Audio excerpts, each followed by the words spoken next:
ইদাও লাগছে বেটা সুসু কথা কি করুন যাওয়া না।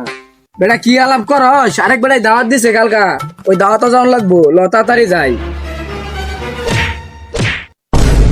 এই ভাই কি করলা এটা? এই বলে তুই যেমন চিনস এই বলে আমি শহরের ডন। কি হ্যালো, 10 লাখ টাকা লাগবো?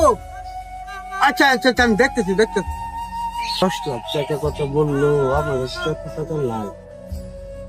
কালকে শুনলো আচ্ছা দেখি মোবাইল ছিল 10 লাখ টাকা লাগে, ইমার্জেন্সি প্রয়োজন। ওর তো 10 লাখ টাকা লাগে। ও না তুই না গরিব করে সহযোগিতা করো। ও তো আমারে লাত্তি মারলো, ওইসব আমি করি নাই। আচ্ছা ওরা ডাক দে, আর আমি 10 লাখ টাকা দিয়ে দিই। এই ভাই এই ডাকছিস কে? তোমার না বলে 10 লাখ টাকা লাগে? তোরা করলে কি আমার লাভ হইব? আগে বলে দেখ, সাহায্য হইতেও পারে। ভাই আমি ওই বিপদে পড়েছি। মায়ের যদি বিপদে পড়ছে তাহলে একটু উদ্ধার করে দেও তুমি। আচ্ছা যা। ভাই তুই আমার বিপদের বন্ধু, ভাই তুই আবার আমার বুকটা